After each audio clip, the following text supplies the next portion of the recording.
Hello po, magandang gabi. Magandang umaga 'no, kung nasaan panig man kayo ng mundo. Ayan, magandang, umaga po or magandang gabi 'no, sa inyong lahat. Eto at meron na naman tayong, situational reading ngayon ha. Check-check po natin at kung may naririnig kayong parang kumukulog, kumukulog po talaga 'no. 2:00 ngayon ng madaling araw at kumukulog ang ating, kapaligiran. Sana nga po umulan dahil sobrang init. Spirit guide, ibigay mo po sa amin kung ano man yung aming marireading ngayon ha. Okay po. This is a timeless reading po ha. Kahit sino po maaaring makaresonate. And kung anong panahon mo ito mabasa, maaaring saka ito mag-resonate po sa inyo ha. Ayan. And maraming pong salamat sa ating mga bagong subscriber, sa mga bumabalik. Ayan. Sa mga nagtitiwala at maraming salamat po sa mga nagpapareading ha. Ayan, talagang ako'y na-overwhelm sa dumarami talaga yung ating mga customer ha. Ngayon pong itong kahapon, Sabado talaga naman grabe. Ang ating customer po 5 yata Pero lahat naman po sila ay satisfied po ha sa ating mga reading sa kanila. Ayan. And siyempre po, salamat din po sa lahat ng mga umorder ng ating mga crystal and sa mga nagpapatunay kung gaano ito kaganda ha. Salamat po sa inyo. Salamat po. And sa mga nagdanais pa po ng ating mga um, tawag dito, citrine, ayan. And ang ating amethyst, talaga ang lakas ng kulog ko. And syempre po ang rose quartz na nakikita niyo na sa camera. Mag-reach out lang po kayo ha sa Mystic Tarot po. Ayan. Para po masabi ko sa inyo yung mga details po ha. At saka kung ano po yung ating and yung price din po ha. Ayan. Minsan nagbibigay pa ako ng mga gift dyan ha. Kung totoo po yan, kung alam niyo yan ha. Nagbibigay ako ng mga regalo lalo na pagka nararamdaman ko napakabait ng isang tao ha. Higit pa dyan sa mga yan yung binibigay ko. Minsan may binibigay ako mga palibre-libre dyan. Ayan, sana magustuhan ninyo no. And opo ang ating money amulet. Ayan, napaka-effective din ha. Kaya lang inaalagaan yan, araw-araw kinakausap, parang bibigyan tayo ng swerte po ha. And eto na, check pa po natin ha. Okay. Okay. Okay. Naabot ba sa ating camera? Silipin ko nga. Ganun na lang natin ha. Parang hindi po umaabot. Okay. Okay. So, meron tayong cheating and deceit po dito ha. Meron din tayong high priestess. Ayan. Na isang matalinong babae no, or tao. No gender specification, babae or lalaki. So, dito po naramdaman ko na agad ang reading po na ito ay sa mga taong nag-cheat or umalis po doon sa mga relasyon ha. Meron na pong nakakaramdam ngayon ng feeling na nakabitin. Ayan ano. And meron naman dito no, nagkaroon ng maraming option or maraming nangyari dun sa pag-cheat na ginawa niya ha. And then eto naman naaalala or nare-reminisce yung taong kanya namang iniwanan po ha. And eto nga yung ating cheating. So ito, ang reading pala natin na ito, no, feeling ko ay tungkol sa mga taong umalis sa buhay ninyo ha. Iba-iba sila na mga nangyari. And merong the magician, merong gagawa ng paraan kung makikipag-usap pa ba or makikipag-ayos ha. And eto naman, naghahanap ng kasagutan sa kanyang mga katanungan And ito ang high priestess natin kasi no gender specification na pwedeng yung babae, pwedeng yung lalaki yung nagloko ha. So ito kaya meron tayong high priestess dito no. Sa high priestess na din naman natin nag-iisip din ha. Okay, itong page of wands kasi parang nakatingin na siya sa isang direction, parang may pagsisisi. And eto naman, ang ating Page of Cups, inaalala yung mga memories nung nagdaan. Ayan. So, ang reading natin ngayon ay yung taong nag-cheat.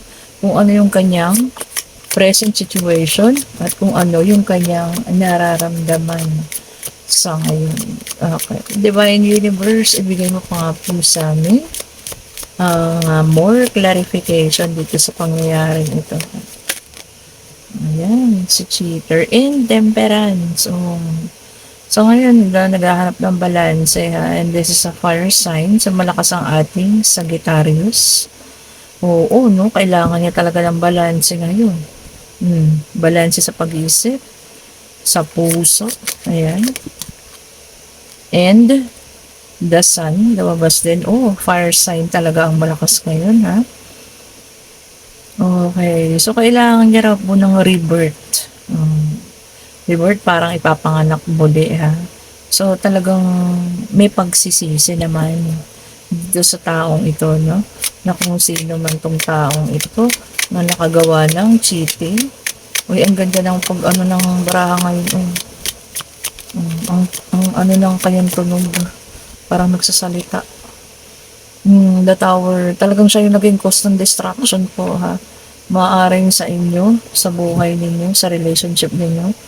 Uy, tingnan nyo naman, 3 fire sign. Kung sino man po ang nakaka-resonate dyan ha. Fire sign talaga So sabi rito no, The Tower, na-realize niya na ngayon lahat ng mga ginawa niya. May paggising na po awakening. Sabi. Uy, grabe talaga. Parang nagsasalita yung ating baraha. Kung naririnig yung kanyang ng tawag dito. Pag-shuffle. Ayan, yung naririnig niyo po, ha. So, ayan. At nasalita ang ating baraha dito. Talagang inilalabas niya yung ating saluubin ng ating kung sino man po ito, ha. Earth sign. Meron na, 4 of Pentacles. Ayan. Sa ngayon po ha, naghahanap siya ng solid foundation. Gusto niya na ng maayos ha, and naghahanap din po siya ng self-improvement.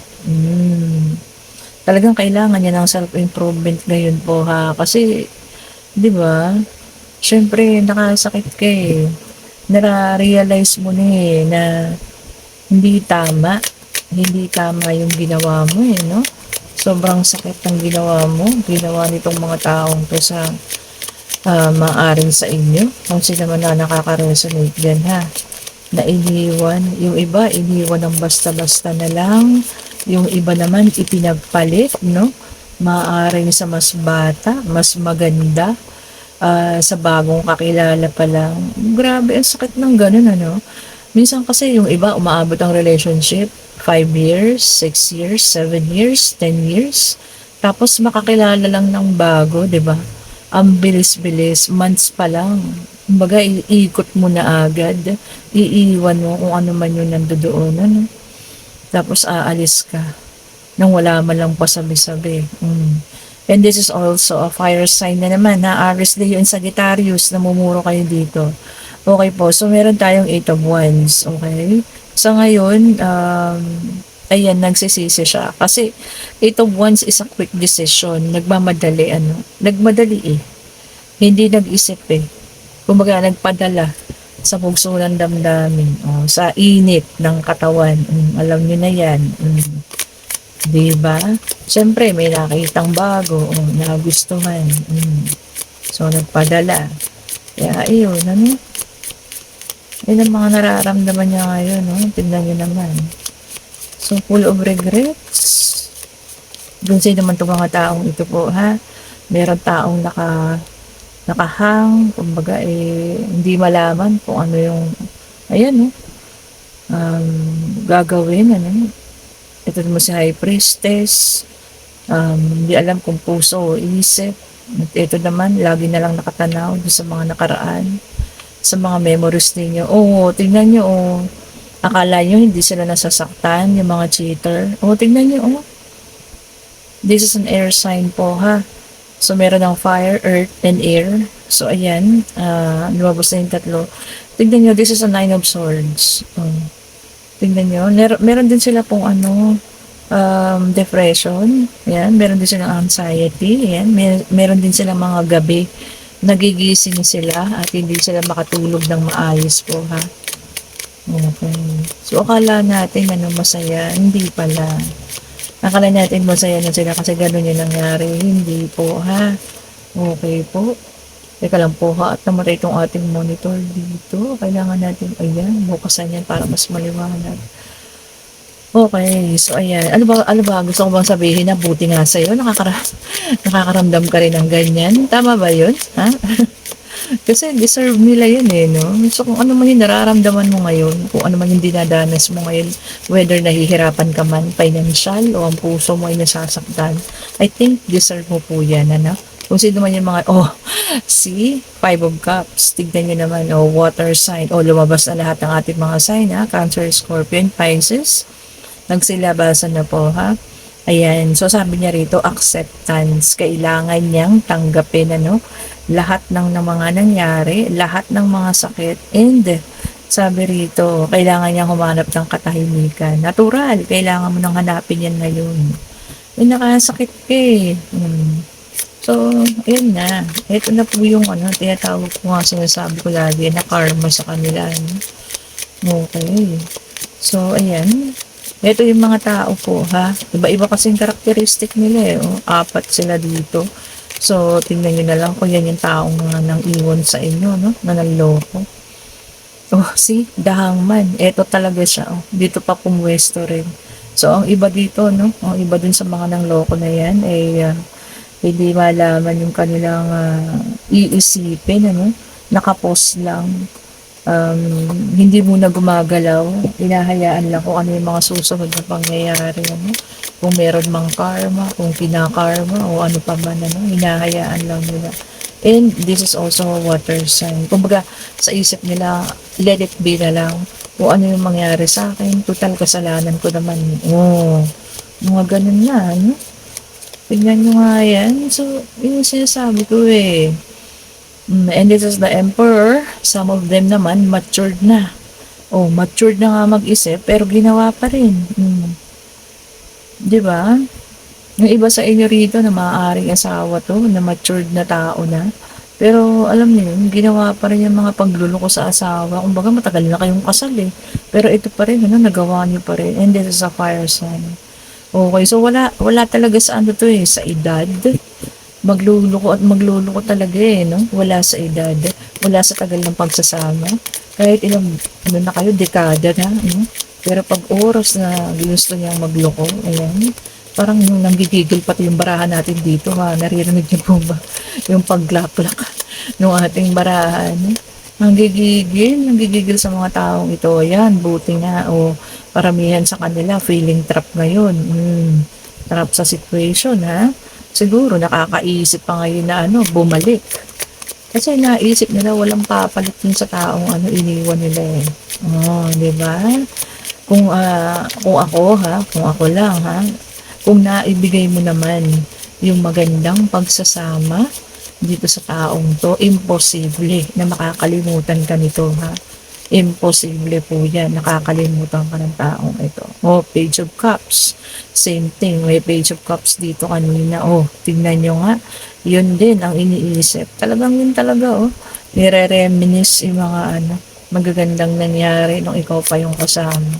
Siguro ngayon nagkakaroon na ng comparison, Ay, ganito pala yung buhay ko pag ito yung nangyari sa akin nung sumama ako dito.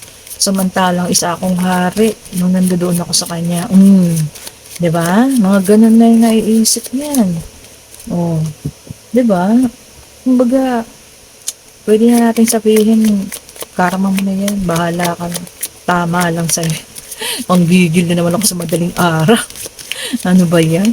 Kasi naman tignan nyo naman, pati yung barahan, ang gigigil Kung maririnig yung pag-shuffle, talagang ang tunog-tunog, sobra sa katunugan. Six of swords. So, iba dito sa itong mga nag-cheating na to. Pwede natin sabihin mga cheater na yan. Yung iba naman dyan, gusto na lang ng tahimik. Ayaw nang makarinig ng kung ano. Ayaw nang maririnig. Ayan, kasi kasalanan mo. Ayaw na po ng mga ganun. Kasi kumbaga nga ano na tinanggap na nila na talaga namang kasalanan na nila. Gusto na lang nilang manahimik ano. Ayun oh. O ang karamihan naman naghahanap buhay na lang, earth sign. Oh. Tinanggap ang sitwasyon at nilulunod ngayon ang sarili sa paghahanap buhay ha. Ayan ha. Pulutin nyo dyan kung sa inyo yung inyong specific person dyan ha. Yung sa inyo. Tignan nyo kung yan ang situation niya ha.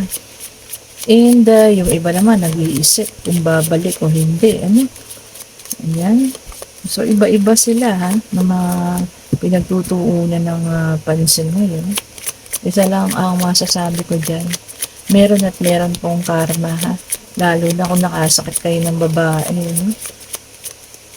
At saka alam niyo po ba sa bawat pagluha ng isang babae, yung ugat sa puso po niyan, numinipis po ha. Sa bawat sakit na nararamdaman ng babae, ang ugat niyan sa puso, numinipis po. Yan. Kaya mas karaniwan sa babae ang may sakit sa puso kaysa sa lalaki. Alam niyo po ba yun ha? Kung mapupunta kayo sa heart center, ayan, lagi po kasi kami niya kasi nga ang nanay may sakit sa puso no.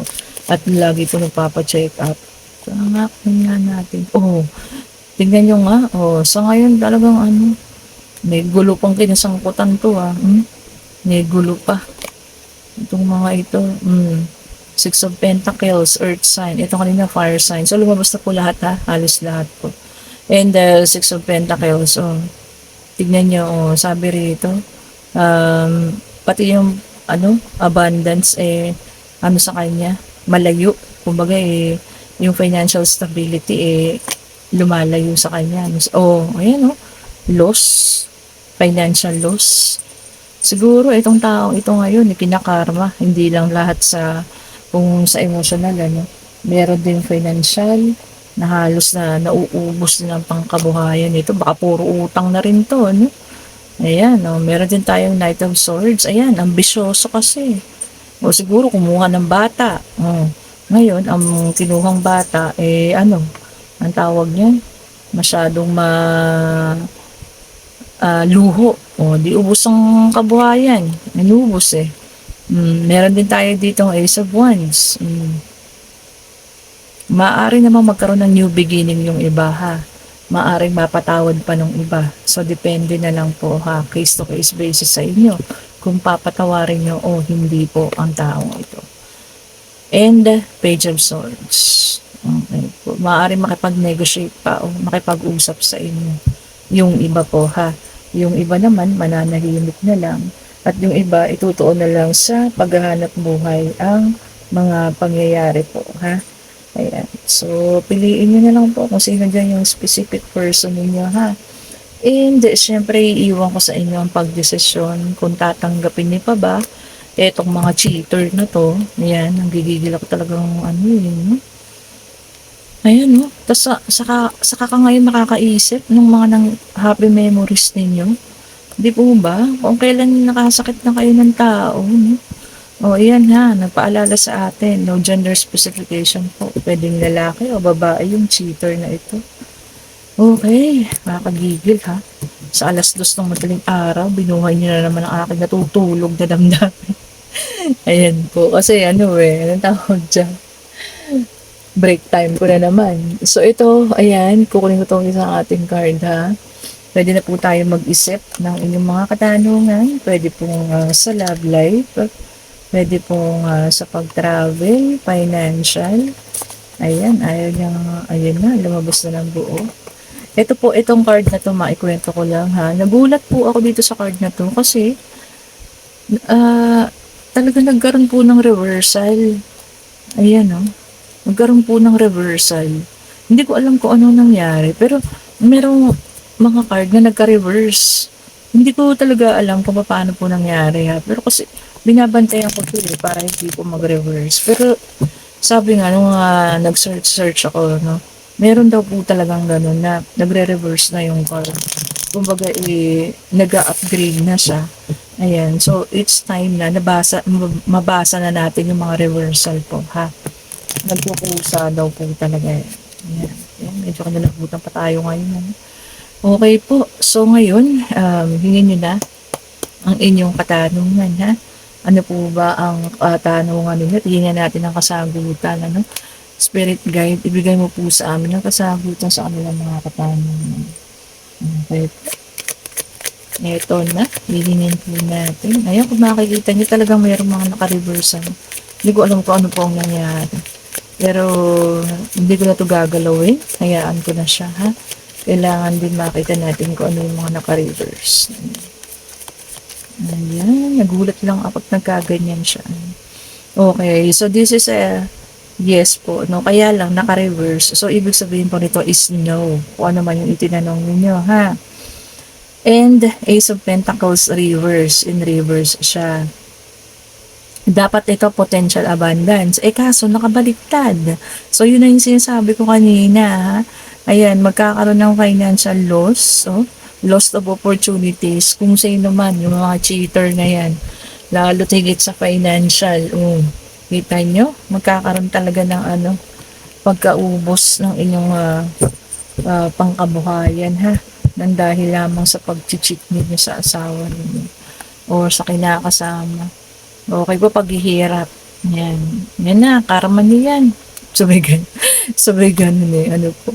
Okay, kasi naman po, ang naka-resonate, ha? Okay, kung nagkakaroon pa kayo ng balita sa inyong mga tawag yan, mga ex, ayan.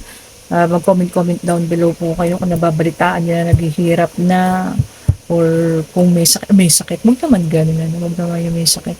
Kung nagkakaroon na ng problema, nagkakaroon na sila ng matinding hindi pagkakaayos dyan. Ayan, pero samantalang kayo, nagiging maayos na ang buhay, pasagana na, at maaaring iba sa inyo ay nakahanap na rin ng tunay na magmamahal. Comment down below po, ha? Ayan, ma-congratulate ko naman kayo. Okay po. So sa iba, maaaring iniisip pa rin yung mga ex, ha. Marami akong na-reading po, ha. Talagang as in, marami akong nare-reading na mas gusto nila na babalik yung ex nila. Yung iba, kahit nasaktan na, gusto pa rin nila, yun pa rin, no? Kahit payuhan natin, kung yun talaga yung gusto, wala naman tayong magagawa dyan. Okay po. And kayo na lang po, ha, magdedesisyon kung tatanggapin niyo itong mga taong to na magbabalik sa buhay ninyo. Kung merong iba magbabalik, yung iba magpo-focus sa trabaho, yung iba nakabitin pa, nag-iisip, ha, hindi pa alam ko ano yung gagawin. Ayan po, yung mga cheater na to. Okay, thank you so much po sa lahat na nag-share, nagpa-follow, at sa mga bagong follower, maraming salamat po. Haan ka nagugustuhan yung ating reading, pa-like, pa-share, pa-subscribe, and kung sino pong may gusto ng ating private reading, reach out po ako sa Mystic Tarot, ayan. And masasatisfied kayo 100% po. Kahit tanongin niyo dyan sa mga aking mga inaalagaan na, ha? Kasi nag-aalaga na rin tayo dyan, yung mga iba halos buwan-buwan kung magpa-reading po, ha. Okay, thank you so much. God bless po. Bye-bye po and have a great day. Bye-bye po.